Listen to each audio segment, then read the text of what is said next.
Hi, I'm Ewan Roberts and you're watching Talk Norwich City.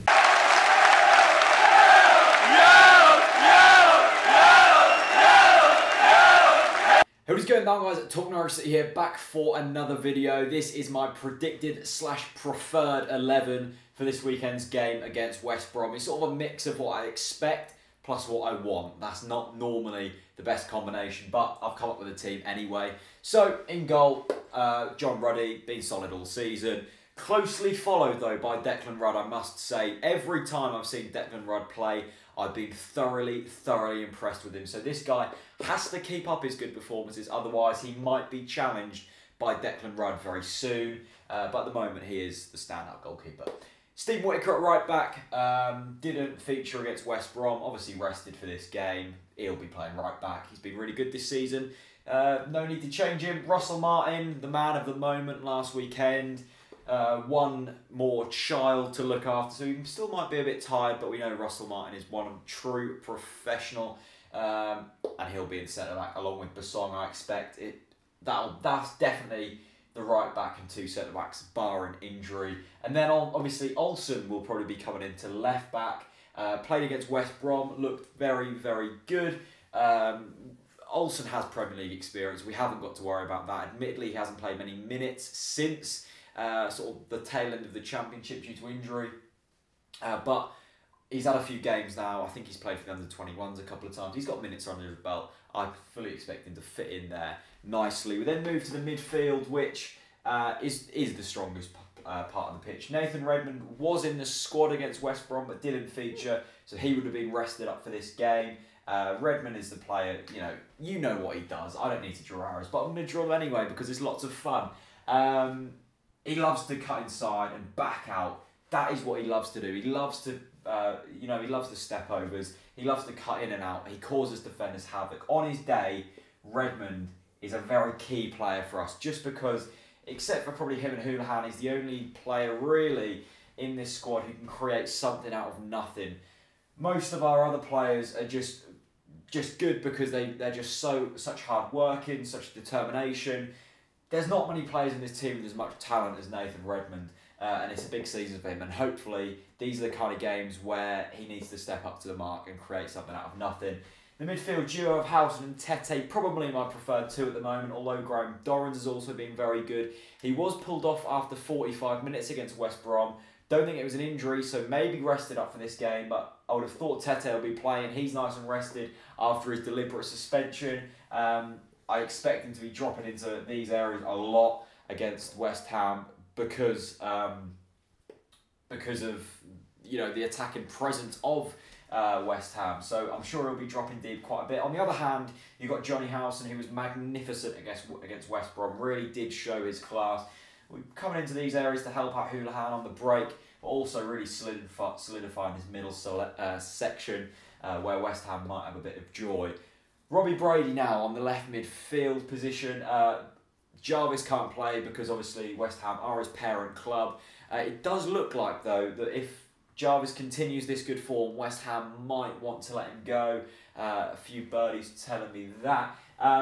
Brady's been playing left back for club and country, so I'm not sure if he's going to be able to place it, but I don't think he is. His deliveries are fantastic. He's a player much like Jarvis, loves to get wide and then just loves whipping them balls into the areas where we want them to be whipped. He loves a good whip ball, does Brady. Fantastic on set pieces. Curves the ball so much, it's a nightmare for defenders to defend. And then in the middle, the Irish Messi, Wessie, whatever you want to call him, just a legend. Wes Houlihan, fully expect him to be back in the squad. Was in the team against West Brom, but didn't feature. No, he did feature. He did come on. I apologise. He was on against West Brom, and he was exceptional.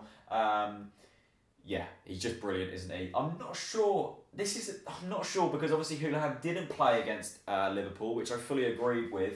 West Ham equally are probably as good as Liverpool at the moment. So Alex Neil might be thinking to maybe drop Dorrans in here. Dorrans in here, make sort of a midfield five and scrap Houlihan out. Although I think we do need Houlihan for his creativity. But if he wants to solidify this midfield, that might become a midfield 5 with Dorrans in there and Houlihan dropping out. I'm not sure. Just thought about that making this video actually. And then Cameron Jerome up top. I am still going with Cameron Jerome. I think he is the best striker at the club still. Although Kyle Lafferty is really chasing him and made a great mark to try and chase Cameron Jerome against West Brom. I thought he was excellent against West Brom. Pace, powerful, really, really much better since he's gone on that loan move. He's been fantastic for Northern Ireland. He's high on confidence. He's put on Twitter that he desperately wants to play in this squad. I love Kyle Lafferty. I'd love to see him get a chance and do well at Norwich City. But until Cameron Jerome starts having bad games, I don't expect him to be dropped. Although he wasn't that great against Liverpool. There's a lot of really, you know, the West Brom game was really good fun because we could see players trying to make their mark. You know, Gary O'Neill, Elliot Bennett, sort of fringe players wanted to come into this team. We saw the tactical look of Alex Neil. You know, we saw Houlihan playing, Dorrans pulled off. Could that mean something? Very surprised to see Basong in the team against West Brom as well. Fully expected him to be dropped out. You've of course got Ryan Bennett, who looked fantastic. You've got Wisdom challenging Whittaker. So many fringe players. Actually, Wisdom, nah, he's crap. Like, Wisdom isn't that great. He's got a lot to prove to me. But just really, really exciting times for Norwich City at the moment. So this is the team I'm going for. There could be a few changes. Let me know what your preferred 11 would look like, and maybe also the 11 you expect Alex Neil to go with. Do you expect him to play midfield 5, or would you like to see Houlihan in there? What do you think Alex Neil will do against West Ham? So many Wests at the moment. West Brom, West Ham, so confusing. Anyway, thanks for watching, guys. Leave your teams in the comments or any other feedback. Do you like the whiteboard? Do you like the lines? Thanks for watching so much. Hit subscribe so you never miss out on a video. It's free. You don't lose out on anything, but I gain a lot. That would mean a lot. Leave a like, share it about on social media and all of that good stuff, and I'll see you very soon. Peace out. You know what? He's a decent goalie. I'd say. I think he's a good goalie. Yeah, I'd give him a 7, but bear in mind Messi's a 10. I'm gonna go 6.5. Next up, Whittaker. Whittaker. Again, don't know.